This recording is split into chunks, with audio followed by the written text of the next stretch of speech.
second topic of 10th, periodic classification of elements. Periodic classification of elements. Elements classifications करायचे.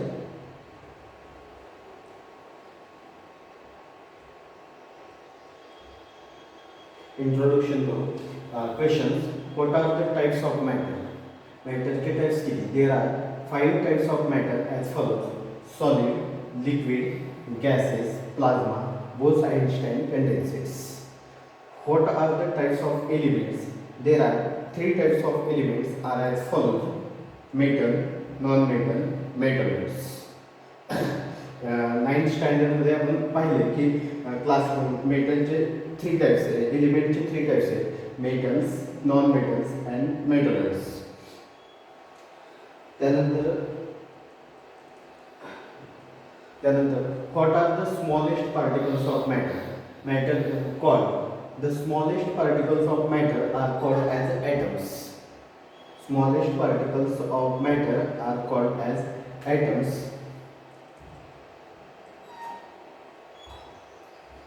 What is the difference between the molecules of the elements and compounds?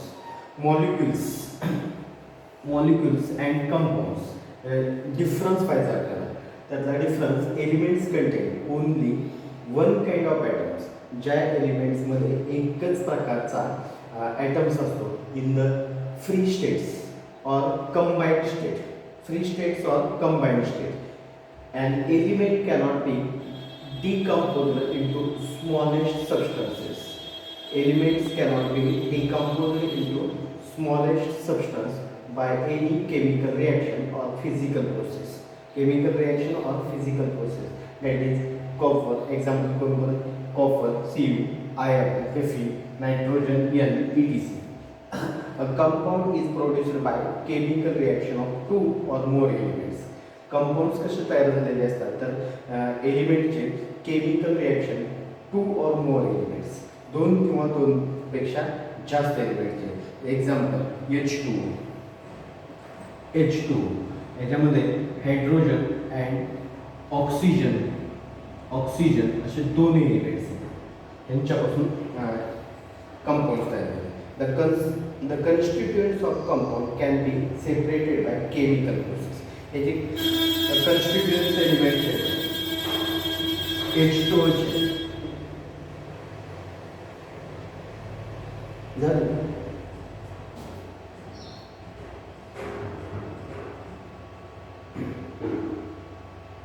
H2 चे constituents elements आहेत. त्याच्यामध्ये hydrogen and oxygen हे जे आहेत ते separate करायचं म्हणलं तर त्याच्यावरती केमिकल प्रोसेस करावी लागते. कोणती केमिकल प्रोसेस आहे तर एक तर ह्याला डिकम्पोज करावं लागतं, हीट द्यावी लागते किंवा आणखीन दुसऱ्या chemical process. The constituents of compound can be separated by chemical process. 2 chemical process. Common salt NaCl. Example, दुसरं एक एक्झाम्पल आहे ते NaCl. Water H2, sugar C12H22OH11. यांच्यामध्ये जे कन्स्टिट्युएंट्स एलिमेंट आहेत जसे की सोडियम, क्लोरीन, हायड्रोजन, ऑक्सिजन हे कन्स्टिट्युएंट्स एलिमेंट्स आहेत. शुगरमध्ये कार्बन, हायड्रोजन, ऑक्सिजन हे कन्स्टिट्युएंट्स एलिमेंट्स आहेत. हे सेपरेट करायचं म्हणलं तर केमिकल प्रोसेस करावी लागते. All the atoms of the elements. आता क्लासिफिकेशन्स ऑफ एलिमेंट्स हे झालं इंट्रोडक्शन. आता क्लासिफिकेशन ऑफ एलिमेंट्स पाहिजे. एलिमेंटचे क्लासिफिकेशन्स केलेले ते क्लासिफिकेशन एलिमेंट्स जे आहे ते all the atoms of elements are of only one type. किती प्रकारचे? Only one type. All the atoms of an elements are only one type. Today 118 elements are known to the scientific world. शास्त्रीय जगामध्ये जर पाहिलं तर आजच्या स्थितीला 118 elements माहीत आहेत. बट अराउंड इयर्स 1800 जवळपास 1800 शतकामध्ये only about 30 elements are known. त्यावेळेस फक्त 30 एलिमेंट्स प्रेझेंट होते. More number of elements we are discovered. त्यापैकी जास्तीत जास्त एलिमेंट तयार केले in the course of time. नंतर जास्तीत जास्त एलिमेंट्स तयार केले कोर्स ऑफ टाईम आतापर्यंत. More and more information about the properties of these elements was collected. More and more information about the properties. त्यांच्या प्रॉपर्टी त्या एलिमेंटच्या प्रॉपर्टी त्यांची माहिती वाढत चालली. these elements was collected आणि गोळा करण्यात आले. To ease to study a large number of elements, scientists started to study the pattern, if any, in the vast information about them. To ease the study of large number of elements. सध्या मोठ्या प्रमाणामध्ये elements उपलब्ध आहेत. Scientist started study, शास्त्रज्ञांनी अभ्यास करायला सुरुवात केला. The pattern if any the vast information about it. त्यांची जी अनेक माहितीची इन्फॉर्मेशन म्हणजे जास्तीत जास्त गोळा होते किंवा त्यांची जास्त माहिती गोळा करायला शास्त्रज्ञांनी तयारी केली, म्हणजे गोळा करायला सुरुवात केली.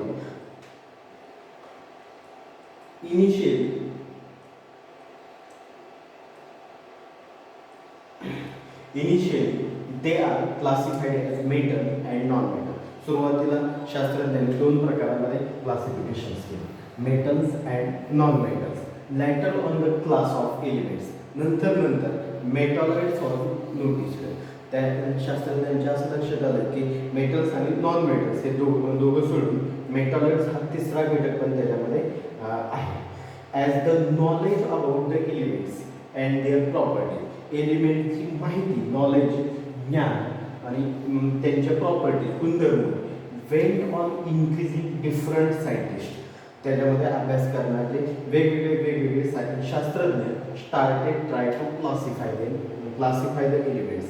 शास्त्रज्ञांनी त्या एलिमेंटचं क्लासिफिकेशन करायला सुरुवात केली. Some of the methods are as follows. त्याच्यापैकी काही मेथड्स आहेत. Dobereiner trials, Newlands law of octets, Mendeleev periodic table and modern periodic table. असे वेगवेगळे शास्त्रज्ञांनी क्लासिफिकेशन्स केल्यावर सुरुवातीला डोबेरायनर ट्रायल्स प्रसिद्ध करण्यात आलं, तयार करण्यात आलं. त्यानंतर न्यूलँड्स लॉ ऑफ ऑक्टेव्स, ऑक्टेव्हचा न्यूलँडचा लॉ केला आणि मेंडेलिव्हचा पिरियडिक टेबल आणि मोस्लेचा मॉडर्न पिरियडिक टेबल. असे 4 ठिकाणी 4 वेळेस शास्त्रज्ञांनी वेगवेगळ्या प्रकारचे प्रयत्न केले हे क्लासिफिकेशनचे. त्यातला पहिलं classification Dobereiner trials. In 1817, 1817, a German scientist, शास्त्रज्ञ होता German, Dobereiner suggested that properties of elements are related to their atomic masses. डोबेरायनरने कोणती प्रॉपर्टी यूज केली? Suggested that properties of elements are related to their atomic masses. Atomic मासेसवरची property तयार करण्यात आली. ही made a group of 3 elements. त्यांनी 3 एलिमेंटचे ग्रुप केले, 3 एलिमेंटचे ग्रुप केले. ईच हॅविंग सिमिलर केमिकल, की त्यांचे केमिकल प्रॉपर्टी जे आहे, रासायनिक गुणधर्म जे आहे ते सिमिलर असले पाहिजे. And collected them trials. आणि त्यांना काय केलं? ट्रायल्स म्हणून गोळा केले. काय केलं? He made a group of 3 elements each having similar chemical properties and called them trials. आणि त्यांना काय केलं? Trials. He arrange the 3 elements in trials. आणखीन त्यांनी डोबेरायनरने arrange the 3 elements in trials in an increasing order of atomic mass. Atomic मासच्या increasing ऑर्डरनुसार ते अरेंज केले. And showed that the atomic mass of the middle element was approximately equal to the mean of the atomic mass of the other 2 elements. जसं की A, B and C हे 3 elements आहेत. atomic mass काय केलं? ही arrange 3 elements in the increasing order of atomic mass. atomic massच्या increasing order ऑर्डरनुसार त्यांचे arrangement केली.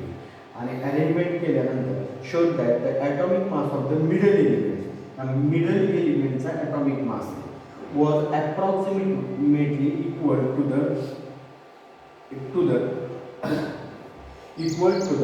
Atomic mass of the other 2 elements. हे जे अदर 2 एलिमेंट्स आहेत ए अँड सी, या दोनच्या मीन काढा. ए प्लस सी हा कुणाबरोबर असणार आहे? इज इक्वल टू बी बरोबर असणार. Mean of A and C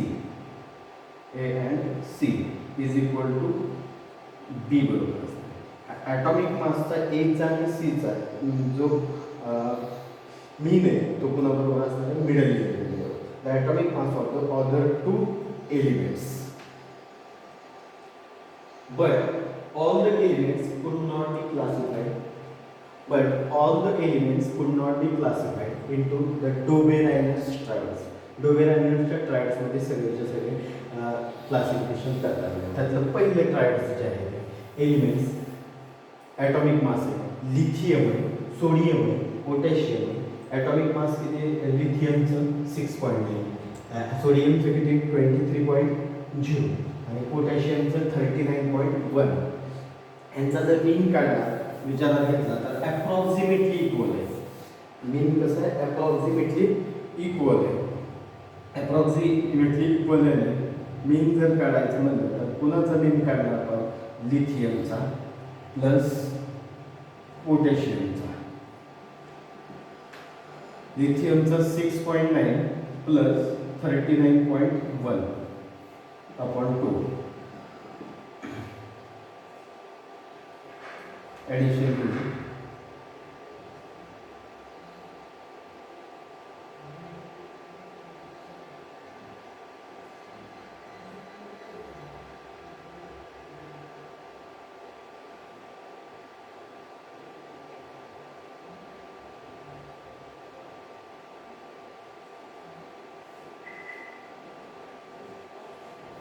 23.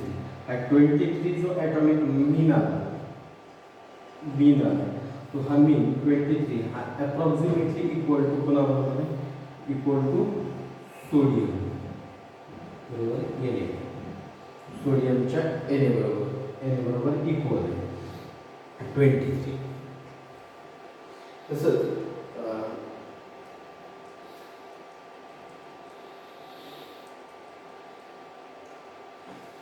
Second third calcium 40.1, strontium SR 87.6, barium Ba 137.3, chlorine Cl 35.5, bromine Br 79.9, iodine I 126.9.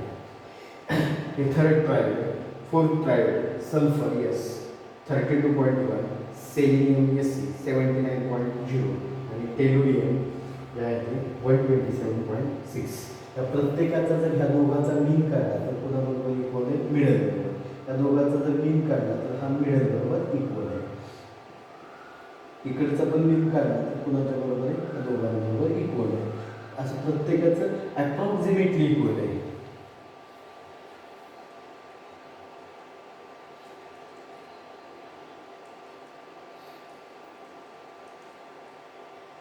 जसं की एक एक्झाम्पल आणखी एकदा एक एक्झाम्पल पाहायचं झालं तर सोडियमचं एक एक्झाम्पल आहे. जसं की triad 1 lithium Li, sodium Na आणि potassium K. Lithium 6.9, sodium 23, potassium 39.1. Mean atomic mass of lithium plus atomic mass of potassium upon 2 6.9 39.1 upon 2 46.2 46 upon 2 is equal to 23.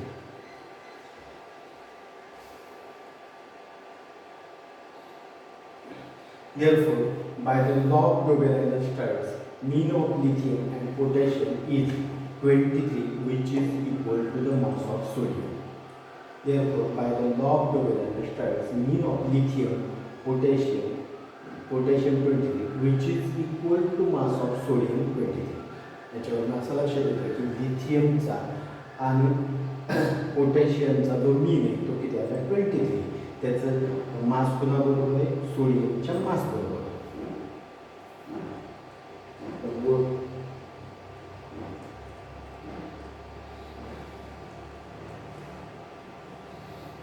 असा जे बोर्डाला विचारलेला question March 2019. Dobereiner's triad lithium, sodium, potassium. Atomic masses of the lithium and potassium are 6.9 and 39.1 respectively. Then what will be the atomic mass of sodium?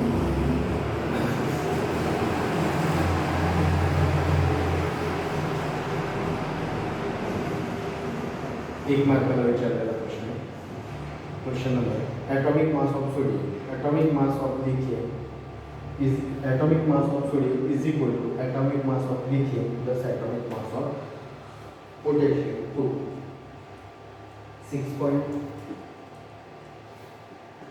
6.9 plus 39.1 upon 2, 46 upon 2 is equal to 23. Atomic mass of sodium Na is equal to 23.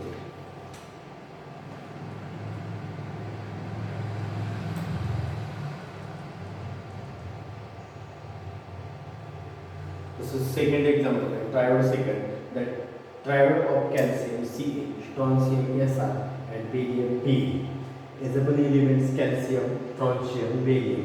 Calciumचा atomic mass होणार आहे 40.1, strontiumचा 87.6, bariumचा 137.3 आणि मीन काढला तर atomic mass of calcium plus atomic mass of barium upon 2, 40.1 plus 137.3 upon 2 is equal to 177.4 upon 2 is equal to 88.7.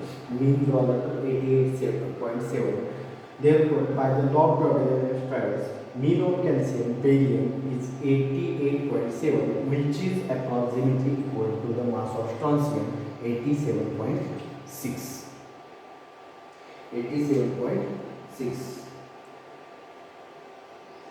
तुम्हाला जर असं वाटत असेल की ते 88.7 आलं आणि 87.6 आलं तर हा अप्रॉक्सिमेटली इक्वल आहे.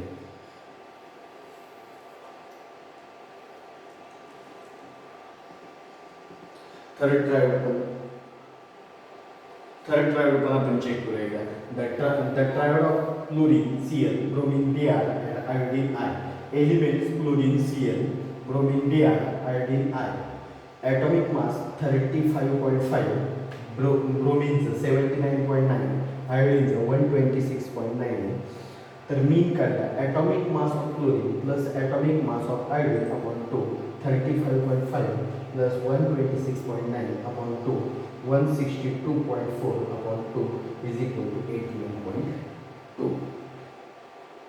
Therefore, by the law of Doppler triads, mean of chlorine and iodine is 81.2, which is approximately equal to the mass of bromine 81.